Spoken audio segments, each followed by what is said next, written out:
At the board meeting, my CEO told me delete that file, it makes us look bad. He stole my entire strategy, cut corners, and blamed me when it failed. I was about to be fired. Until I played the wrong presentation, on purpose. That was the moment everything changed. Let me back up. 3 months ago, I trusted Julian North. I believed in him. Hell, I defended him when others called him a manipulative ladder climber. But now, standing in that Seattle high-rise conference room, I realized just how wrong I'd been. Because the presentation that appeared on the screen, it wasn't his, it was mine. Every chart, every forecast, every insight, he stole it all. And then he butchered it. Want to hear how I flipped this betrayal into a reckoning the boardroom would never forget? Hit that like button. Comment if you've ever been backstabbed at work. This next part. You won't believe how far he went. Julian strutted through the room like a king returning from war. This operations redesign, he declared, clicking through my slides, will save us 28% annually in production inefficiencies. My strategy modernizes outdated systems no one dared touch. Lies. I sat frozen as executives nodded and scribbled notes. My lead analyst, Celine, stared down at her hands. No mention of our team, no credit. Just Julian basking in the glory of 18 months of our blood, sweat, and missed birthdays. And then, he did worse. He twisted the implementation timeline, cutting safety tests I had marked as critical, eliminated redundancy checks, rushed automation protocols, and all of it under my name. After the meeting, I cornered him. "You're risking lives, Julian." He gave me that condescending smirk I used to mistake for charm. "Bree," he said, "the board doesn't take suggestions from middle management, especially not from someone with a resume full of back-office ops. Be thankful your ideas are being used at all. My changes are improvements. Bold ones." I swallowed the fire in my chest. "You remove those safety checks and we could be liable. Then don't go public," he hissed. "Because if you do, Bree, you'll never work in this industry again. You want to be a martyr, go ahead, but don't expect anyone to save you." He walked away. That night I didn't sleep, but I did start planning, because I've been underestimated before, and I learned how to make silence scream. 2 weeks passed, and like I feared, everything started to unravel. Celine burst into my office one morning, eyes wide. "They've skipped validation entirely. Machines are failing. We've got 6 production lines down." "It's chaos, Bree." I checked the implementation orders. Half of what I'd designed had been stripped. No simulation data. No fallback protocols. Just a rush job shoved through by Julian's signature. "We warned them," I muttered. By that afternoon, 5 more lines were halted. The finance department began scrambling to contain losses. Clients started calling. One even hinted at breach of contract. Then came the blow that almost knocked me out. I was removed from the weekly ops meeting, the one I had run for 3 years. "Julian wants to handle it personally," said his assistant, not meeting my eyes. My hands shook under the desk, not from fear, but fury. He wasn't just taking credit. He was setting me up. 3 days later, Celine crept into my office and shut the door behind her. "I found something," she whispered, sliding her tablet across the desk. It was a draft presentation. One Julian planned to show the investors. It was titled, "Q3 Strategic Recovery, Correcting Operations Failures." My jaw clenched as I flipped through it. He had changed my projections, made them look impossibly optimistic, added fake timelines, rewrote notes to make it seem like my team's bad data was the cause of the current collapse. At the end of the slide deck was a bold headline, "Leadership Changes Recommended in Operations Division." He was going to throw me under the bus, and then run me over with it. That night, I sat on my apartment floor surrounded by notes, emails, and backup drives. My name wasn't powerful in this company. Not yet. But my work had fingerprints. Emails, timestamps. Meeting minutes, warnings. I had a trail, and I was going to use it, but not in the way Julian expected. Over the next week, I arrived before dawn, left after midnight. I told everyone I was preparing for the investor meeting. Only Celine knew the truth. I was building 2 presentations, one for Julian and one for me, the one he saw, his version, his story, his cover-up, the one I planned to show, the truth, slide by slide, email by email. Data versus lies, and then something unexpected happened. The night before the meeting, I got a call, not from a colleague, from someone I hadn't spoken to in 10 years, a name I had nearly forgotten. Bree. It's Drew Whitaker from Crescent Data Labs. You might not remember, but we used to work together. My stomach dropped. That company, my first job, where my original boss, Meredith Crane, had taken credit for my optimization software and blacklisted me when I called her out. I heard what's happening, Drew said quietly, and I think you should know. Julian used to consult for Meredith, back in the day. What? I thought it was a coincidence, but the way he's setting you up, it's familiar. I watched her do it to you once. Looks like he learned from the best. My heart pounded. So this wasn't just corporate backstabbing, it was legacy. Julian didn't invent this playbook, he inherited it. And now, I was going to burn it. I didn't sleep that night. Not just because of the presentation, but because now I knew Julian's betrayal wasn't spontaneous. It was premeditated. He'd studied my downfall at Crescent Data Labs like a case file, copied it, polished it. And now he thought he'd get away with it. But he underestimated something Meredith never understood. I evolved. Back then, I reacted emotionally. I fought without a plan. This time, I had proof, and I had patience. The next morning, as I walked into the glass tower of Halcyon Systems, I passed by Julian in the executive lounge. He smirked. "You ready, Bree?" he asked casually, adjusting his gold cufflinks. "Just stick to what I tell you. Keep it clean, keep it brief." I nodded. "Of course." But in my laptop bag was a portable drive. On it, 72 documents, 9 email threads, 3 whistleblower interviews, and 1 confidential legal memo. I wasn't just going to expose Julian. I was going to end the playbook he'd stolen. The boardroom buzzed with tension. Investors from across the country were flown in. Some of them looked half asleep, others anxious. Julian welcomed them with his signature fake humility. "We've had challenges," he began smoothly, "but I've taken decisive steps to correct course." He nodded at me. I walked to the projector, plugged in my laptop, opened the presentation, but not the one Julian approved. This one was titled, DVIATONS, DAMAGES, and Deception, a transparent review of Q3. Julian's face froze, the first slide. A side-by-side of my original workflow diagram and his altered version, with red arrows pointing to every single cut he made to safety and testing. The second, email exchanges where I warned about catastrophic risks, and his replies like, "Too cautious. We'll fix on the fly." The third, meeting minutes, clearly showing Julian overruling safety protocols with his digital signature timestamped. Gasps echoed across the room. Julian lunged forward. "This is not the agreed presentation." A voice cut him off. "Actually, we'd like to see where this is going," said Carmela Benton, a no-nonsense investor from Chicago whose firm controlled 14% of Halcyon's shares. Julian's jaw clenched. I clicked forward. Slide after slide, I laid it out. Neutral tone, clean visuals, no speculation, just cold facts, the losses, the client churn, the machine failures, all traced back to his decisions. By the time I reached slide 17, the room was silent, until a hand slowly raised. Carmela again. "Miss Rivers, why didn't we see this sooner?" I paused. Because I knew if I came forward without overwhelming proof, I'd be called emotional, difficult, maybe even insubordinate. I locked eyes with Julian. And I learned the hard way what happens when you speak too soon. After the meeting, as the board huddled in whispers and Julian pretended to check his phone, Celine slipped me a folded paper. It was a printed memo. Top corner stamped with confidential. At the bottom, Julian's signature.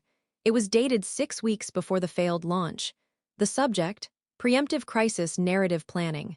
In it, Julian outlined a step-by-step strategy to contain public blame in the event of rollout complications.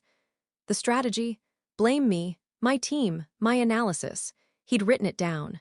That night, I received a text from an unknown number. "You think you've won, but they'll turn on you too, just like Meredith did, they always do." No name, but I didn't need one. I saved the text, not as evidence, but as a reminder. Julian thought this was about power. He didn't realize I wasn't just here to win, I was here to change the rules. The next morning, HR showed up at my door. "Bria," said Maren Wolf, the HR director, with a tight smile. "The board would like to speak with you." "Now?" I asked. She nodded. "They're in executive session." I grabbed my bag, already packed with every scrap of evidence I hadn't shown yet, and followed her to the 28th floor. The boardroom felt different this time. Julian wasn't there. Instead, 6 board members sat in a semicircle, flanked by the company's legal counsel and a corporate reputation consultant. "Miss Rivers," said Thomas Ellery, the chairman, "you've put us in an interesting position. Sir, your presentation was damning, and yet necessary." He folded his hands. "What you exposed confirms many of our fears about Julian's leadership. And let me be very clear, this company is still vulnerable. Stocks are down, morale is shaken, and we are on the verge of a PR catastrophe if any of this leaks." I nodded, waiting. "You've been appointed interim COO, effective immediately," he said, glancing at a folder. "But this comes with conditions." "What kind of conditions?" A pause. "You are not to speak to the media, not even off record. You will redirect all press to the board. And most importantly, you will stabilize this company within 90 days. I raised my eyebrows. "That's an impossible timeline." Carmela Benton leaned forward. "Julian said the same thing when we asked him to deliver results in 6 months. That name. Again, the ghost haunting every corner of this company, I nodded. "Then I'll do it differently." Later that night, back in my office, I opened Brent's old folders, the ones no one had dared touch. Celine was with me, combing through procurement records when she stopped cold. "Bria," she whispered, "look at this." She showed me an email thread dated 3 months before the failed rollout. It was a conversation between Julian and a man named Evan Crane. My blood ran cold. Crane, Meredith Crane's nephew. "Wait," I said. "He was on Tara Green's advisory board, Tara Green, the company Julian had strong-armed into our operations last year. The clean energy tech that had supposedly revolutionized our supply chain. The one that had quietly failed. Completely." The email showed Evan and Julian coordinating prior to the board's approval of the acquisition. Julian wrote, "Get the IP scrubbed, hide the licensing flaws, I'll handle the vote." And then the smoking gun, "No worries about Bria Rivers, she'll never see it coming, she still plays by the rules." Celine looked at me. "You still want to play by the rules?"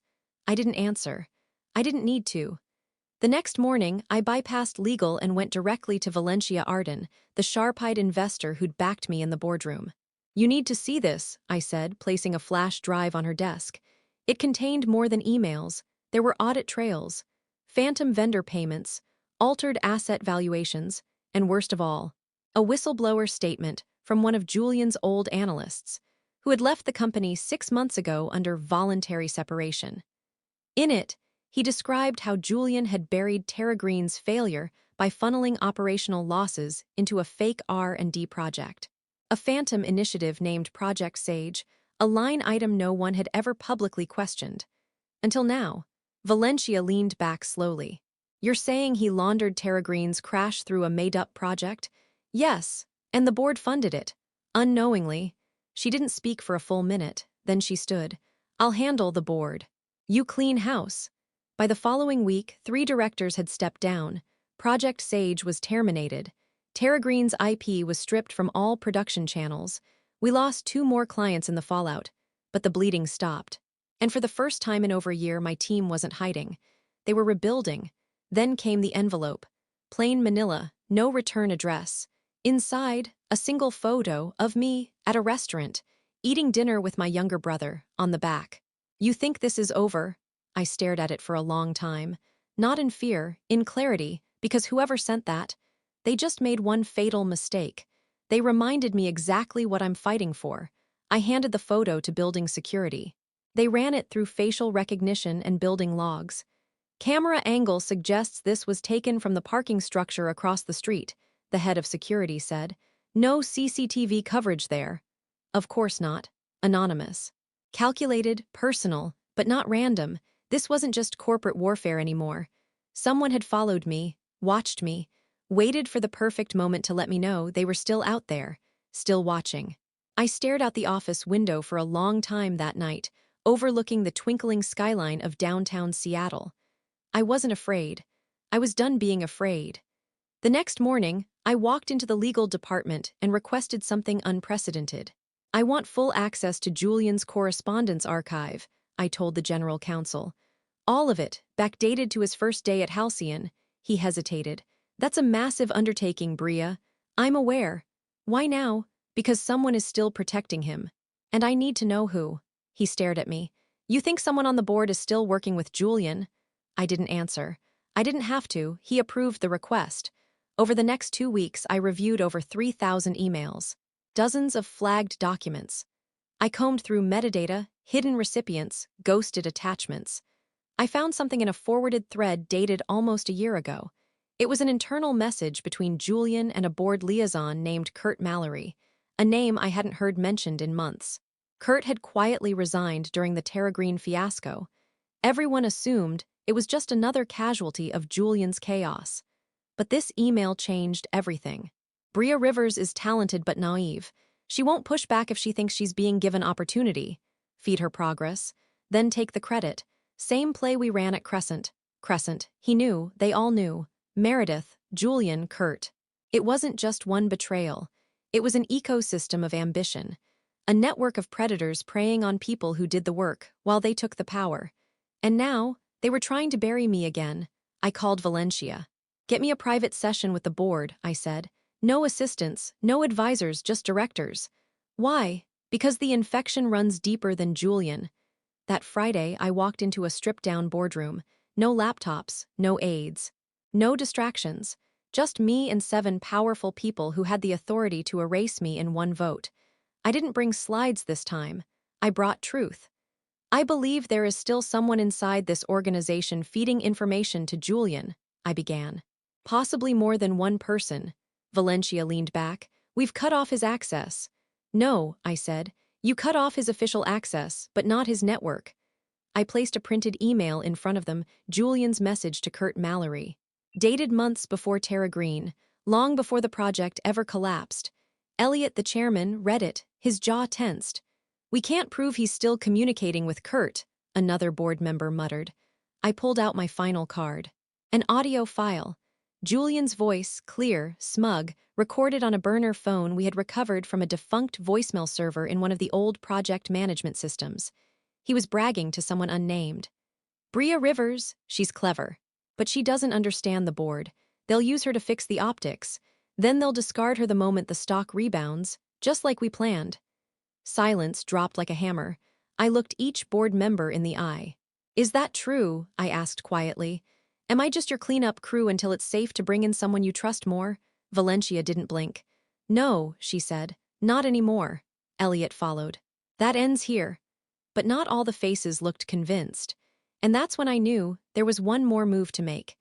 That night, I uploaded every recovered file into a secure, encrypted server with multiple backups and one scheduled release protocol. A dead man's switch.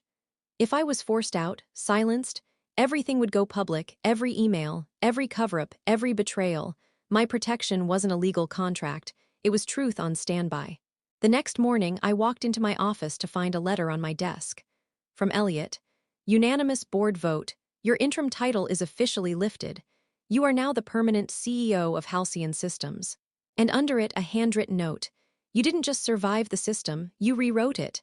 Now build one that doesn't need revenge to work. I stared at the letter for a long time. CEO. The title I'd worked for, fought for, bled for. But even now, especially now, it didn't feel like a victory. Not yet, because I knew this wasn't over. Julian was out there, watching, waiting. And someone inside was still feeding him information. I had their names, their emails. The web of influence they'd built across 3 companies. Now I had the power to cut it out at the root. The following Monday, I called a confidential meeting. Only 3 people were invited. Carmela Benton, the investor who had backed me. Valencia Arden, who now chaired the governance committee. And our lead legal counsel, Everett Singh. I slid a folder across the table. Inside, a full map of the corruption network Julian had left behind. Not just Kurt Mallory. Not just Meredith Crane. There were procurement officers, legal advisors, external consultants, all tied to fraudulent contracts, inflated expenses, and phantom R&D projects. How far does this go? Everett asked. Far enough that we could face criminal exposure if the feds find it first, I said. But we still have a chance to take control of the story. Valencia narrowed her eyes. What do you have in mind? I opened my laptop and tapped a key. On the screen, a website. www.transparenthalcyon.com. A live, public ledger of every internal reform we were implementing. Project timelines, re-audited contracts, ethics reports, whistleblower statistics, updated weekly. Carmela whistled. This is bold. It's survival, I said. We can either pretend this never happened or become the most transparent tech manufacturer in the country. The fallout was brutal. 7 employees resigned within 48 hours. 3 were later indicted. Meredith Crane was subpoenaed in connection to Crescent's missing R&D funds. Julian, he tried to fight back, of course he did. He filed a defamation suit, but it backfired. During discovery, his own emails were entered into evidence. So were his bank transfers. So was the text he sent me threatening retaliation.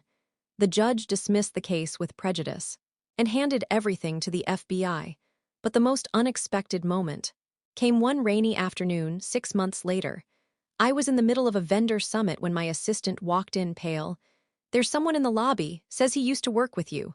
I frowned, then froze when I saw who it was. Evan Crane. Meredith's nephew. He looked thinner, grayer, less smug. "I'm not here to threaten you," he said quietly. "I'm here because I want to cooperate." "Why?" "Because she turned on me too," he said. "Just like Julian did to you." I considered it, then nodded. "Fine, but if you lie to me once, you'll watch your name dragged behind theirs." 1 year later, Halcyon was named one of the top 10 most ethical corporations in the U.S. We lost investors, but we gained something better: trust. We rebuilt the operations team from scratch. Celine became COO.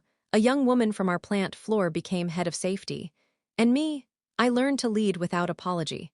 To never hand trust to someone who hasn't earned it. To always leave a paper trail. As for Julian, he pled out, avoided prison, but lost everything else. No company would touch him.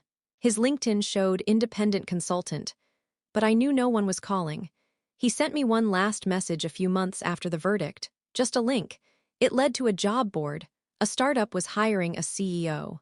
Below the listing, someone had commented, "They should have called Bria Rivers instead." I smiled, deleted the message, and got back to work. Because revenge didn't come from ruining Julian. It came from showing everyone he was never necessary. And that I was unforgettable. If this story hit home, smash that like button. Tell us in the comments, have you ever been underestimated, erased, or pushed aside at work? This is the place to be heard. And remember, sometimes the best revenge isn't what you destroy, it's what you build without them.